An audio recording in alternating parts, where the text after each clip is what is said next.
Hello अस्सलाम वालेकुम students. आज एक नए चैप्टर के साथ anti coagulant and anti platelet agents के साथ बहुत सारे स्टूडेंट्स ने मुझे रिक्वेस्ट भेजी थी कि सर इस पे वीडियो बना दें। आज हम वन बाय वन लिपनकोड के मटेरियल के साथ इसको देखेंगे। Overview, this chapter is describe drugs that useful in the treatment of disorders. बिल्कुल ये जो चैप्टर है ये डिस्क्राइब करेगा उन डिसऑर्डर्स के ट्रीटमेंट के लिए जो कि हीमोस्टेसिस के डिसऑर्डर्स हैं, थ्रम्बोटिक डिसऑर्डर्स हैं, यानी कि थ्रम्बस बनने की वजह से एमआई या डीवीटी डेवलप हो जाता है, या पल्मोनरी एम्बोलिज्म के डिसऑर्डर्स को ट्रीट करने के लिए अक्यूट अस्कीमिक स्ट्रोक में इस्कीमिया डेवलप होने की वजह से, थ्रम्बस की वजह से जो डिसऑर्डर्स डेवलप होते हैं, उन डिसऑर्डर्स को ट्रीट करने के लिए जो हम ड्रग्स देते हैं उनके लिए उनको देखेंगे। इसमें हम एंटीकोएगुलेंट को पढ़ेंगे और फिब्रिनोलिटिक को। सबसे पहले हमें पता होना चाहिए कि एंटीकोएगुलेंट किसे कहते हैं। These drugs that prevent the formation of blood clot by interfering in blood coagulation process. बिल्कुल ऐसी वो तमाम ड्रग्स जो कि कोएगुलेशन के प्रोसेस में इंटरफेयर करके क्लॉटिंग के प्रोसेस को इनहिबिट कर देती हैं, रोक देती हैं, उनको एंटीकोएगुलेंट्स कहा जाता है। Heparin is one of them the example of the anticoagulant. इसी तरह फिब्रिनोलिटिक वो ड्रग्स होती हैं जो बने हुए क्लॉट को डिसॉल्व करती हैं या dissolve the existing blood clot by promoting the breakdown of the fibrin. बिल्कुल फेब्रिन के बने हुए क्लॉट को तोड़ने वाली ड्रग्स को फेब्रिनोलिटिक्स बोला जाता है। और फेब्रिन जो होता है, फेब्रिन एक प्रोटीन होती है जो कि क्लॉट को आप होल्ड करके रखती है क्लॉट की फॉर्मेशन में और उसकी स्टेबिलिटी में अहम रोल अदा करती है।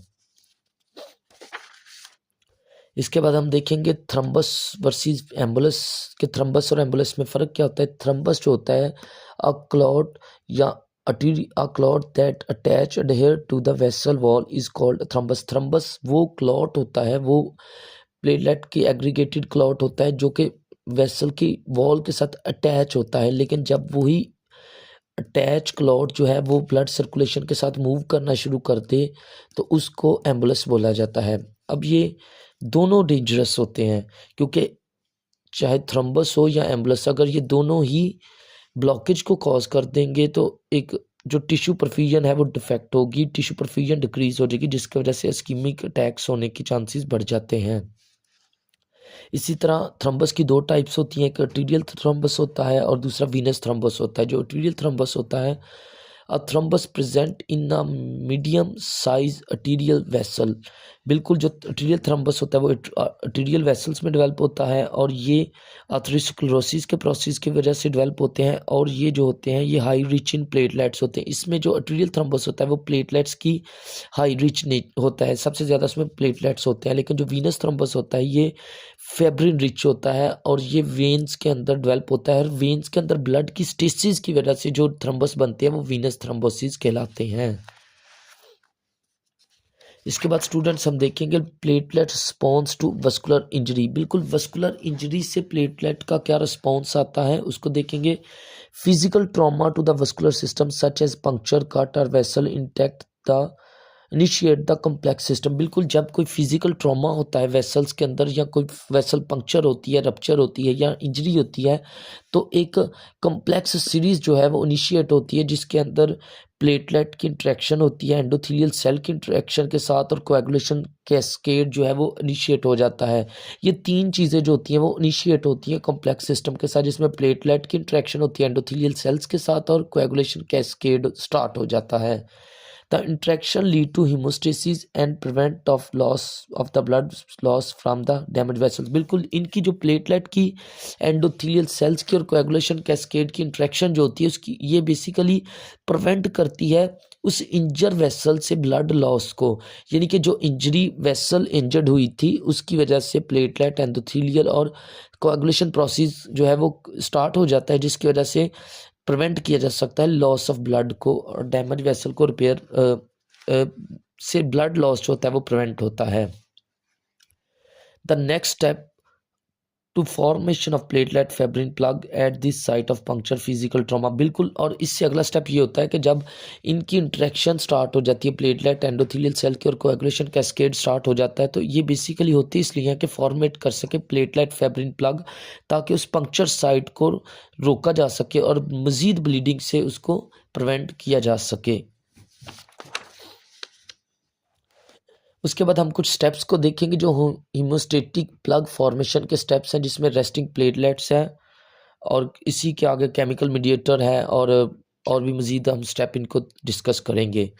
रेस्टिंग प्लेटलेट से मुराद ये है कि ये एक अनस्टिमुलेटेड प्लेटलेट स्टेट होती है, जिसमें नॉर्मली जो होते हैं वो प्लेटलेट जो होते हैं वो ब्लड फ्लो के साथ सर्कुलेट करते जाते हैं, लेकिन in the absence of vascular injury resting platelet are move circulate freely. बिल्कुल, जब तक वेस्कुलर इंजरी नहीं होती तो प्लेटलेट जो होते हैं वो फ्रीली मूव करते रहते हैं ब्लड सर्कुलेशन के अंदर, लेकिन जब इंजरी होती है उसके अकॉर्डिंगली हम देखेंगे केमिकल मीडिएटर को। उसके बाद आते हैं chemical mediator synthesized by the endothelial cells. बिल्कुल, इसमें दो तरह की होती हैं, एक होता है बिफोर एंडोथेलियल इंजरी और एक आफ्टर एंडोथेलियल इंजरी।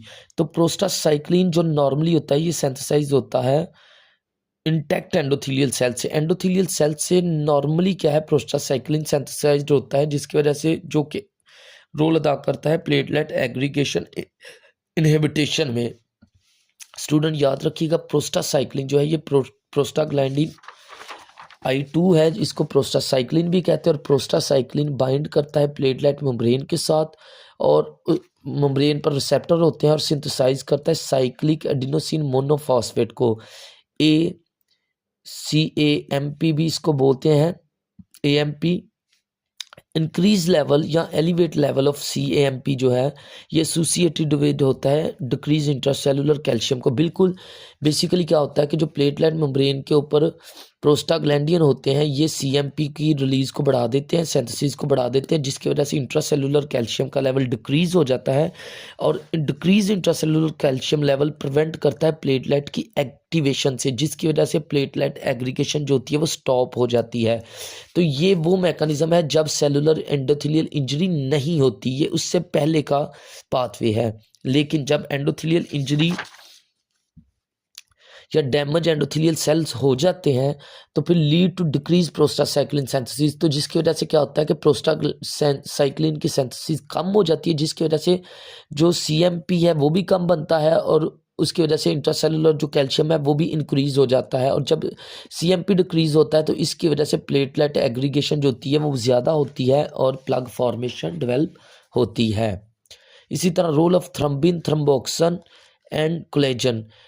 थ्रम्बिन का, थ्रम्बोक्सिन का और कोलेजन का रोल क्या है प्लग फॉर्मेशन में। Platelet membrane has receptor, platelet membrane जो होती है इसके ऊपर रिसेप्टर्स होते हैं जो बाइंड करते हैं थ्रम्बिन को, थ्रम्बोक्सिन को और एक्सपोज्ड कोलेजन को। एक्सपोज्ड कोलेजन वो पार्ट होता है जब नॉर्मल वेसल नहीं होती बल्कि एंडोथेलियल इंजरी की वजह से सब एंडोथेलियल ने उसको कवर किया होता है कोलेजन को, तो जब सब एंडोथेलियल इंजरी होती है तो कोलेजन एक्सपोज हो जाती है in intact normal vessels. Normal vessels में वो बताता है क्या होता है कि दीज थ्रम्बिन और थ्रम्बोक्सिन एंड एक्सपोज्ड कोलेजन जो है ये लो लेवल में होती हैं और collagen is covered with the sub endothelial layer. बिल्कुल, और कोलेजन जो होती है एंडोथेलियल वेसल्स के अंदर वो कवर्ड होती है सब एंडोथेलियल लेयर के साथ। लेकिन जब इनकी इंजरी हो जाती है, इसकी इंजरी वेसल्स की हो जाती है तो एंडोथेलियल सब एंडोथेलियल लेयर जो होती है वो उतर जाती है, जिसकी वजह से कोलेजन एक्सपोज्ड हो जाता है, और थ्रम्बिन और थ्रम्बोक्सिन और एक्सपोज कोलेजन जो है ये हेल्प आउट करते हैं। थ्रम्बोक्सिन जो होता है ये वेजोकंस्ट्रिक्शन करवाता है और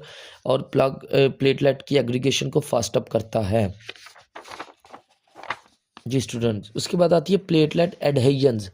बिल्कुल, हमने एंडोथेलियल इंजरी देख लिया, प्लेटलेट एडहेजन होनी है। अब क्या होता है कि व्हेन द ब्लड वेसल्स या endothelium is injured the collagen exposed and the platelet that circulate in the blood adhere attach to the exposed collagen. बिल्कुल, जब प्लेटलेट की या एंडोथेलियल इंजरी हो जाती है, जब कोलेजन एक्सपोज्ड हो जाता है तो जो प्लेटलेट्स होते हैं ब्लड सर्कुलेशन के अंदर मूव कर रहे वो उस स्पेसिफिक कोलेजन को कवर करने के लिए उसके साथ अटैच होना शुरू हो जाते हैं, जिसकी वजह से ट्रिगर हो जाता है कॉम्प्लेक्स सीरीज, वो बिल्कुल this trigger the complex series, ये वही कॉम्प्लेक्स सीरीज एक्टिवेशन होती है जिसमें इंट्रैक्शन होती है प्लेटलेट की, एंडोथेलियल सेल्स की और कोएगुलेशन कैस्केड की, जिसकी वजह से क्या होता है कि प्लेटलेट एक्टिवेशन स्टार्ट हो जाती है। अगला जो स्टेप है वो है प्लेटलेट एक्टिवेशन। एडेहिजन के बाद एक्टिवेशन होनी है।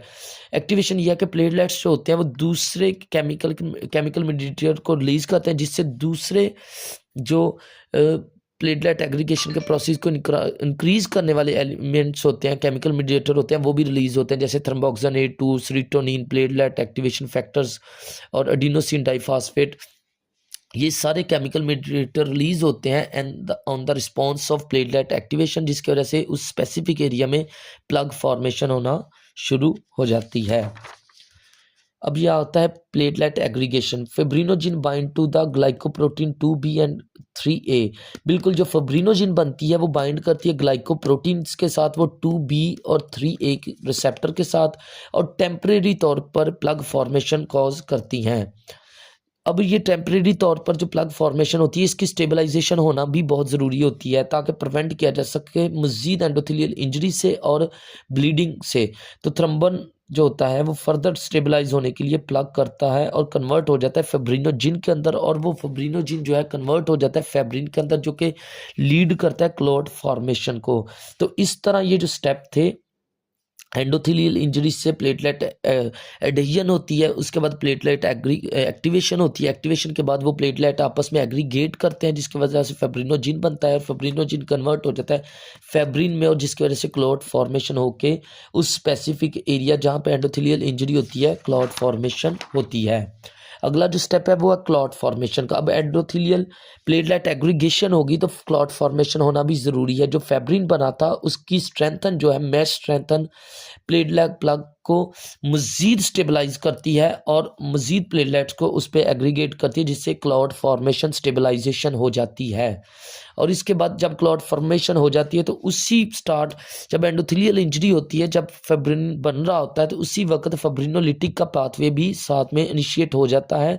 तो during clot formation the fibrinolytic pathway is locally activated, बिल्कुल उसी वक्त एक्टिवेटेड हो जाता है, जिसकी वजह से प्लाज्मिनोजिन एंजाइमेटिक प्लाज्मिनोजिन एक्टिवेशन होती है, जिसकी वजह से कन्वर्ट हो जाता है प्लाज्मिन इनटू, और प्लाज्मिनोजिन कन्वर्ट हो जाता है प्लाज्मिन में, जो कि फिब्रिनोलाइसिन है, और जिसकी वजह से जो क्लॉट बना होता है, जो फैब्रिन बनी होती है, उसकी लाइसिस होती है, क्लॉट फॉर्मेशन डिजॉल्व होना भी साथ साथ ही शुरू कर देता है, और मज़ीद इसकी क्लॉट फॉर्मेशन नहीं होती। इसके बाद हम देखेंगे ड्रग को कि कौन सी ऐसी ड्रग है जो प्लेटलेट एग्रीगेशन को इनहिबिट करती हैं। तो aspirin is one of them, और most important exam point of view से ये ड्रग है जो कि प्लेटलेट एग्रीगेशन इनहिबिटर है या प्लेटलेट इनहिबिटर है। ये एक इरिवर्सिबल इनहिबिट था प्लेटलेट फंक्शन, बिल्कुल ये प्लेटलेट फंक्शन को इरिवर्सिबली इनहिबिट कर देती है। एस्प्रिन जो है प्लेटलेट इनहिबिटर है और ये non steroidal anti inflammatory drugs भी है। मैकेनिज्म ऑफ एक्शन हम एस्प्रिन का देखेंगे प्लेटलेट एग्रीगेशन में। जब एस्प्रिन आप ओरल लेते हैं तो ये इनहिबिट कर देती है थ्रोम्बोक्सिन A2 की सिंथेसिस को, क्योंकि थ्रोम्बोक्सिन जो है एक पोटेंट प्लेटलेट एक्टिवेटर है और वेसोकंस्ट्रिक्शन है। तो ये एस्प्रिन क्या करती है कि इनहिबिट कर देती है थ्रोम्बोक्सिन A2 की सिंथेसिस को, ताकि मजीद वेसोकंस्ट्रिक्शन ना हो और प्लेटलेट जो है एक्टिवेट ना हो। नंबर 2 पे ये जो काम करती है ये रिड्यूस कर देती है प्लेटलेट की एग्रीगेशन को, ताकि प्लेटलेट जो है वो आपस में एग्रीगेट ना करें। एक्टिवेशन पहले ये काम करती है कि इनहिबिट करते हैं थ्रोम्बोक्सिन A2 को, ताकि प्लेटलेट एक्टिवेशन ना हो, जो हमने पहले स्टेप पढ़े थे। उसके बाद ये जो काम करती है ये इनहिबिट कर देती है प्लेटलेट की एग्रीगेशन को बिल्कुल, और ये इंड्यूस कर देती है aspirin induce suppression of thromboxane A2, और इसी तरह ये इरिवर्सिबल कॉज करती है इनहिबिटेशन ऑफ द प्लेटलेट। और स्टूडेंट्स जो इसकी एक बहुत इंपॉर्टेंट चीज़ वो ये है कि ये जब थ्रोम्बोक्सिन A2 को इनहिबिट करती है तो जो प्लेटलेट होते हैं वो 7 to 10 डेज के लिए इनहिबिट हो जाते हैं उनकी एग्रीगेशन। तो इसलिए हमें याद रखना है कि ये 7 to 10 डेज तक प्लेटलेट की एग्रीगेशन को स्टॉप कर देती है बॉडी के अंदर, और ये प्रिवेंट करती है थ्रम्बस फॉर्मेशन को। बिल्कुल हमने जो पहले स्टेप पढ़े थे एडेहिजन प्लेटलेट एडिशन, एक्टिवेशन और उसके बाद एग्रीगेशन और फॉर्मेशन, ये उन्हीं स्टेप्स पर एक्ट करके उनको इनहिबिट करती है। ये सबसे पहले इनहिबिट करते हैं थ्रोम्बोक्सिन A2 को, नंबर 2 पे ये रिड्यूस कर देती है प्लेटलेट की एग्रीगेशन को, नंबर 3 पे ये प्रिवेंट करती है थ्रोम्बस को फॉर्मेट होने से। इस तरह ये आर्टेरियल थ्रोम्बस फॉर्मेशन होने से रिड्यूस उसको करती है। ये इसका मैकेनिज्म ऑफ एक्शन था और ये बहुत इंपॉर्टेंट एंटीकोएगुलेंट चैप्टर की ड्रग है जो कि अक्सर एग्जाम में पूछी जाती है कि एंटी प्लेटलेट या platelet inhibitor drug of choice क्या है, तो वो एस्प्रिन है बेटा, याद रखिएगा। इसका मैकेनिज्म ऑफ एक्शन बहुत इंपॉर्टेंट है और ये इरिवर्सिबली इनहिबिट करता है प्लेटलेट के फंक्शंस को। उसके बाद हम देखेंगे इसके थेराप्यूटिक यूज ऑफ एस्प्रिन। अक्सर एग्जाम में पूछे जाते हैं, write down the mechanism of action, the aspirin and therapeutic uses.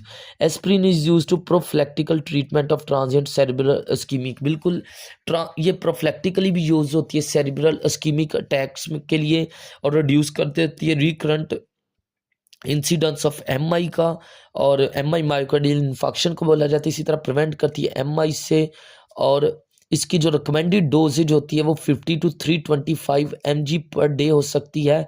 लेकिन जो आपने प्लेटलेट की एग्रीगेशन को रोकने के लिए या इनएक्टिवेट करने के लिए जो हम डोज देते हैं वो 75 mg of aspirin given orally can inactivate platelet. बिल्कुल 75 mg जो एस्प्रिन की डोज है, अगर वो डेली दी जाए तो आप इनएक्टिवेट कर देते हैं उसकी प्लेटलेट की एग्रीगेशन को। तो इसके थेराप्यूटिक यूज में प्रोफिलैक्टिकली देते हैं सेरिब्रल इस्कीमिक ट्रांजिएंट अटैक्स के लिए, MI के लिए, और इस्कीमिक जितने भी अटैक्स होते हैं उनके लिए एस्प्रिन आप दे सकते हैं। इसी तरह प्रिवेंट करती है MI से, और इसकी डोजेज जो है वो 50 to 325 होती है डेली। मैक्सिमम आप 325 तक दे सकते हैं और मिनिमम 50 तक। और प्लेटलेट की एक्टिवेशन को रोकने के लिए 75 mg जो है वो एस्प्रिन की स्टैंडर्डाइज्ड डोज है और ये MCQs में अक्सर पूछा जाता है। इसी तरह फार्माकोकाइनेटिक्स जो है वो बहुत इंपॉर्टेंट है इसकी एस्प्रिन की, कि एस्प्रिन का रूट कौन सा है। ये ओरली रूट होती है और मेटाबलाइज्ड होती है लिवर के अंदर और ये कन्वर्ट हो जाती है सैलिसिलिक एसिड के अंदर। और हाफ लाइफ जो है वो एस्प्रिन की 15 to 20 मिनट्स है, लेकिन जब ये मेटाबलाइज होकर सैलिसिलिक एसिड में कन्वर्ट होती है तो ये 3 to 12 आवर तक इसकी हाफ लाइफ रहती है। अगर आपसे MCQs में पूछा जाए कि एस्प्रिन की कितनी हाफ लाइफ है तो आप बताएंगे 15 से 20 मिनट है। लेकिन अगर यही पूछा जाए कि आफ्टर मेटाबलाइज ये सैलिसिलिक एसिड में कन्वर्ट होती है तो उसकी कितनी हाफ लाइफ है, तो ये 3 to 12 आवर तक होती है। जी स्टूडेंट्स, उसके बाद आते हैं इसके एडवर्स इफेक्ट जो कि मोस्ट इंपॉर्टेंट है। Adverse effect higher dose related toxicities होती है। बिल्कुल अगर आप एस्प्रिन की डोज 325 mg से पर डे से ज़्यादा लेते हैं तो उसकी वजह से टॉक्सिसिटी कॉज करता है, इंक्रीज़ कर देता है ब्लीडिंग टाइम को। बिल्कुल, क्योंकि हमें पता है कि ये एंटी प्लेटलेट एक्टिवेशन को रोक देती है, प्लेटलेट की एक्टिवेशन को रोक देती है, तो ब्लीडिंग का टाइम बढ़ जाता है। इसलिए हेमोरेजिक स्ट्रोक होना, गैस्ट्रोइंटेस्टिनल ब्लीडिंग होने के चांसेस जो होते हैं वो बहुत ज़्यादा बढ़ जाते हैं इंडिविजुअल्स में। और एस्प्रिन जो होती है अगर आप यूब्रुफन के साथ दें जो कि एक एनसिड है तो इसकी ड्रग इंट्रैक्शन होती है। इसलिए aspirin should be taken 60 minutes before and 8 hours after ibuprofen use. बिल्कुल एनसिड के साथ इसकी ड्रग इंट्रैक्शन होती है, इसलिए वो कहते हैं कि जो अब्रूफन है इसके साथ आपकी इसकी ड्रग इंट्रैक्शन है। अगर आपने एस्प्रिन किसी इंडिविजुअल को देनी है तो उसको ब्रूफन लेने से 60 मिनट पहले दें या ब्रूफन लेने के 8 आवर्स बाद में दे, ताकि इसकी ड्रग इंट्रैक्शन को प्रिवेंट किया जा सके, ताकि ब्लीडिंग के चांसेस कम हों। फ्रेंड, आप सबका बहुत शुक्रिया, गॉड ब्लेस यू। और अभी तक जिन्होंने हमारा चैनल सब्सक्राइब नहीं किया वो हमारे चैनल को सब्सक्राइब करें, बेल आइकन के बटन को प्रेस करें और ज़्यादा से ज़्यादा स्टूडेंट्स के साथ शेयर करें ताकि वो भी इन वीडियो से अपने नॉलेज को अपग्रेड कर सकें और ज़्यादा से ज़्यादा अपने कॉन्सेप्ट को क्लियर कर सकें। और ये वीडियोस बहुत मेहनत के साथ बनती हैं, तो आप ज़रूर हमें सपोर्ट करें, हमारे वीडियो को एंड तक देखा करें और दूसरों स्टूडेंट्स के साथ भी शेयर किया करें। God bless you.